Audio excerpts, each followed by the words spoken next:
Lucas Gersi está conmigo, bienvenido. Muchas gracias, Diego. De verdad, muy feliz de estar acá. Gracias por la invitación. Bueno, ¿cómo ves esto? ¿Cuál es tu lectura? Sé que estás bien familiarizado con esta ley, pero Sí, ¿qué claro. cosa es lo que la gente debería saber de esta ley? A ver, yo creo que lo primero, lo principal, es que hay que tomar en cuenta que esta ley está absolutamente alineada con los estándares internacionales sobre la materia. Estados Unidos tiene una norma similar que se llama el Foreign Agent Registration Act. Además, la Unión Europea tiene una norma similar y además el Reino Unido tiene una norma similar.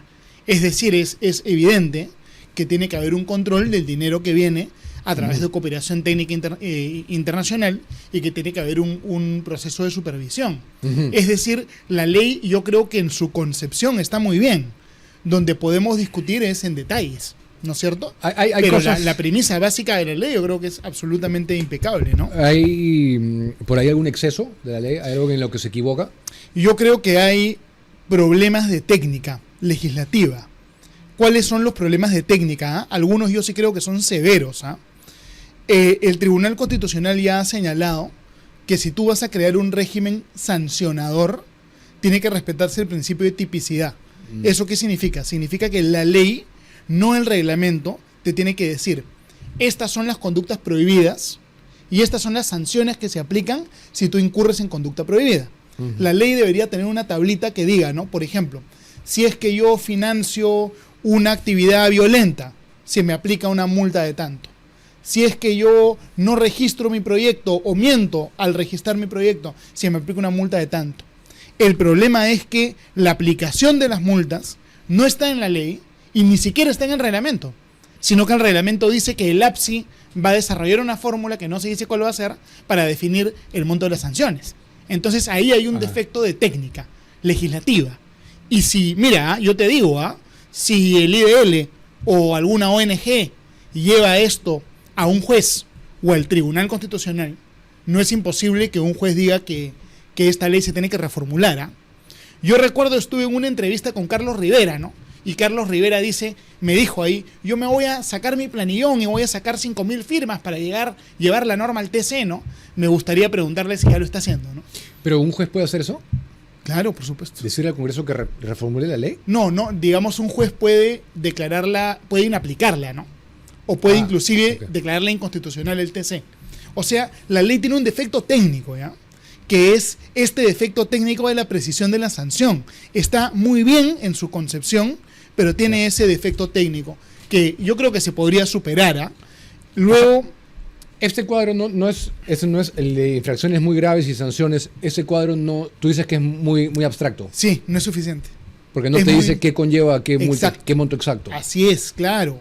El estándar, ¿cuál es? ¿Ya? El estándar es, uno tiene que saber cuál es la sanción que le pueden imponer por cada conducta ilegal. Uno leyendo la ley tiene que saber por cada conducta ilegal qué sanción te pueden imponer. Y un buen ejemplo de una norma que hace esto bien es el Código Tributario. Por ejemplo, el Código Tributario, por más que yo detesto la SUNAT, es la mejor norma sancionadora del Estado peruano, ¿ya? ¿Por qué? Porque es muy clara, tiene una tablita muy clara que te dice, ¿no? Si metes la pata de esta forma, la multa tanta subites. Si metes la pata de esta forma, esta es la multa. Eso es lo ideal que debería haber en esta norma. Claro. ¿No? Okay. Como crítica constructiva, porque la premisa está muy bien. Sí, he mostrado acá muchos de los reportes que uno llena cuando presenta un proyecto a la APSI, no solamente de IDL, sino de otros también, claro. Y todo. Porque creo que los que han hecho mal uso de estos recursos son varios, ¿no? Y es una cosa de lo más abstracta, básicamente una explicación muy puntual, sin mayor detalle. 3 líneas. ¿Eso va a cambiar? Será. ¿Con esto va a cambiar eso? Esperemos, ¿no? Ojalá. O sea, pero ¿no te fuerza la norma ahora a una mayor transparencia? Te fuerza a una mayor transparencia, por eso yo creo que el espíritu es positivo.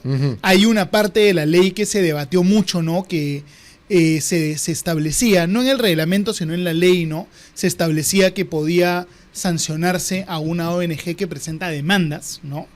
Yo creo que esa parte también es problemática, ¿no? Sí. Esa parte sí me parece problemática, Diego, porque uno de los roles fundamentales de las ONGs de todas las tendencias, ¿no? De izquierda, de derecha, lo hace Keito, lo hace Heritage, es litigar, ¿no? Digamos, no te deberían sancionar por litigar, ahí creo que hay un exceso. Pero más allá de esos dos cuestionamientos puntuales, creo que la ley está muy Pero hay bien. una previsión que le explicó Aguina acá en este programa, que el dinero de la APSI no se va a poder usar para enjuiciar al Estado peruano. ¿Eso dices tú? Claro, el dinero de la APSI, pero no todo el dinero, es que el dinero no es de la APSI, ¿no? No, Es claro. dinero de donantes, Sí, sí, en claro. todo caso dinero a través de la APSI, ¿no? Claro. No dinero de la APSI, son cosas, Claro, que cosas el que distintas. ¿no? se recibe a través de la cooperación, ese no se va a poder usar para litigar contra el Estado peruano. Claro, eso es... ¿No te gusta eso? Eso no me gusta, no. Porque según esa regla, las principales ONGs del mundo no podrían litigar, ¿no? Y el litigio es un derecho, ¿no? Pero yo creo que la recaudación, la transferencia de recursos a través de la APSI tiene una cosa muy específica, ¿no? Yo creo que Keito recibe su presupuesto de privados. Es ¿no? financiamiento local, ¿no? Sí, es financiamiento yo creo que es local. distinta la figura, por último. Yo también estoy de acuerdo que si es privado, como ILAT es privado, por ejemplo, tú puedes hacer lo que te parezca, ¿no? Pero cuando ya haces un trabajo supuestamente complementario a los intereses de desarrollo nacional, Sí, que es verdad. ahí eso es me verdad. parece. Sí, por eso, vamos a ver, a mí me gustaría que Rivera presente su demanda al TC, ¿no? Para tener un análisis de la ley desde el punto de vista constitucional. O Ok. sea, ojalá lo vaya a hacer. Sí. Yo no sé si realmente tenga la intención o la capacidad de hacerlo y cuando lo vea le voy a Entonces decir hay que lo esperar haga. a ver cómo le va. Sí, claro. Es prematuro todavía. Eh, Más de que ya se publicó. A ver, ¿Cómo le va a qué? a la ley. En el Ah, tiempo. claro, sí, pues hay que ver cómo se aplica, ¿no? Ok, bueno. Toda ley tiene un proceso de realidad, pues, ¿no? De aplicación. Entonces hay que ver cómo avanza ese proceso de aplicación. Ahora, hay un tema que quería hablar contigo, porque habrás visto que hace más o menos 2 semanas hubo un momento acá con el general que habla de tensión, cuando salió el tema de Pinochet, Ujú. y los sectores que por ahí no han entendido lo que yo dije, han entendido que yo estaba emitiendo un juicio de valor Ajá. para con Pinochet, cosa que no se estaba haciendo en esta mesa. Tú que has estudiado el caso de Pinochet, Ujú. lo recuerdo claramente, ¿te parece que estuvo mal lo que dije, decir que los resultados económicos, no un juicio de valor respecto a tener una dictadura, los resultados económicos eran mejores que los de Velasco y eran en todo caso buenos? Pero esa es una verdad absolutamente objetiva, ¿no? Es una verdad absolutamente objetiva. Eso no significa que tú seas fan de Pinochet. A ver, Ni que esté diciendo que aspiramos a estudiar, una dictadura. hay que estudiar un poco la historia, ¿no? La historia es muy singular. Había un profesor muy famoso de la Universidad de Chicago llamado Arnold Harberger. Todavía vive, muy, muy mayor. Arnold Harberger es quizá el economista más importante que todavía vive. El famoso gráfico de la economía, este gráfico que tiene 2 líneas, ¿no? La Ujú. curva de la oferta, la curva de la demanda, eso lo inventó Harberger. Y Harberger tenía una esposa chilena y tenía alumnos chilenos. Entonces, los alumnos chilenos de Harberger, liderados por Hernán Vigi, llevan a Harberger a Chile y Harberger hace el plan económico de Pinochet, que incluye las privatizaciones, la promoción de la libre competencia y saca a Chile del absoluto fiasco financiero. Eso borra los fusilamientos de Pinochet, las violaciones a los derechos humanos, no borra. Pero uno tiene que tener la madurez De de separar las cosas, ¿no? separar las cosas Sí. y analizar la historia como fue, pues, ¿no? Sí. Como es, Yo con la parte comprendo buena, la parte que mala. él como militar, que se traiga a colación un militar chileno por ahí, Ujú. genera algo que no puedes verlo de manera objetiva, ¿no? Pero, Sí, claro. pero ponerlo en la herencia de Velasco con la herencia de Pinochet en Chile me parece... Bueno, los militarismos en América Latina han hecho daño, pero hay que separar la paja del trigo, ¿no? Sí. Yo conversé alguna vez con una persona que estuvo presente, que participó del gobierno de Pinochet, ¿ya? Y esa persona a mí me contó, como anécdota, que Pinochet estaba muy en contra de las políticas liberales y que les costó mucho convencerlo, ¿no? Ujú. Como buen militar, él creía que había que manejar el país como un cuartel, ¿no? Con planificación central y costó mucho que lo convencieran. Además, mira, el otro día yo le decía esto a mis alumnos de la Universidad Católica. Pinochet es el único dictador que yo recuerdo que haya entregado voluntariamente el poder. El poder. Eso es otra Es cosa el que único faltó. dictador que yo recuerdo que sometió su propia permanencia al poder a referéndum, perdió el referéndum y se fue. El plebiscito o sea, del 89. Sí, claro. y Es curioso, es interesante. Eso, sí. Ahora, que hubieron cosas, hubieron escándalos de corrupción, también los hubieron. Claro, y pero- desaparecidos y Yo lo que muertos quería y todo lo decir, demás, ¿no? creo que por ahí algunos... Bueno, la mayoría de gente que ve este programa sí lo ha entendido, ¿no? Pero digo, la herencia no se puede comparar a la herencia que dejó Velasco este país. Son ¿no? legados Distintos. Son legados distintos. Ahora, el otro tema polémico, la lesa humanidad. De esa ley tampoco te gustó, ¿no? Mira, déjame, si quieres te cuento la historia, porque es una historia larga. Hay dos leyes, ¿no? A mí me gustó mucho la primera ley, la segunda ley de repente ya no me gustó tanto, ¿no? Mira, te cuento la historia. Uh-huh. El año 2003, el Perú firmó el tratado de imprescriptibilidad de delitos de lesa humanidad, pero lo firmó con una reserva. ¿Qué significa reserva? Que el Perú firme el tratado con una salvedad. Uh-huh. El Perú dijo, yo firmo el tratado aceptando que los delitos de lesa humanidad van a ser imprescriptibles siempre y cuando son cometidos después del 2003. Antes del 2003 sí prescriben. El Tribunal Constitucional en el año 2011 emitió una sentencia declarando inconstitucional la reserva y por consiguiente todos los delitos de lesa humanidad se volvieron imprescriptibles, según el TC. Pero luego el TC cambió su postura y en el año 2019, si mal no recuerdo, en el caso del expresidente Morales Bermúdez dijeron no, este delito de Morales Bermúdez sí prescribe. Entonces se generó una duda de si había prescripción o no.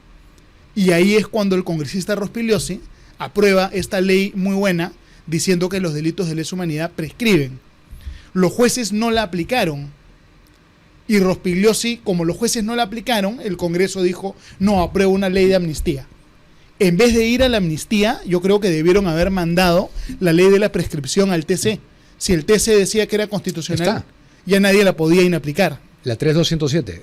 La de la prescripción. ¿Está? ¿Está en el TC? Sí, todavía no se resuelve. No tenía claro ese dato. 3207. Sí, es... Lesa humanidad. Pero son dos leyes, ojo, la de prescripción y la de amnistía. No, la de amnistía es reciente. De repente está en el TC, todavía no sé. ¿Quién pone la demanda? ¿Recuerda? Porque hay gente, imagino que el Congreso, ¿no? Puede ser. Pero eso hay varios militares también esperando que se resuelva para justamente solicitar su aplicación, no obstante que hay jueces que no la quieren aplicar. Pero mira, ¿por qué no me gusta la amnistía? ¿Ya? La amnistía es una figura recontra excepcional y es una figura recontra polémica y es una figura que usualmente se da a favor de ambos bandos de un conflicto, ¿no? Por ejemplo, cuando se dieron amnistías, ¿no? Después de guerras, por ejemplo, después de la guerra civil de El Salvador, se dio una amnistía después del gobierno de Franco, para la gente que estuvo en el gobierno de Franco. La amnistía es una cosa ya muy disruptiva, ¿no? Y para mí es una ley que nace muerta. Para mí es obvio que los jueces peruanos jamás la iban a aplicar, ¿no? Y se abre una puerta peligrosa, ¿no? Recuerda Movadef, ¿qué significa, no? Movimiento de Amnistía y Derechos Fundamentales. Es decir, para mí sí es una puerta peligrosa que no era necesario abrir, ¿no?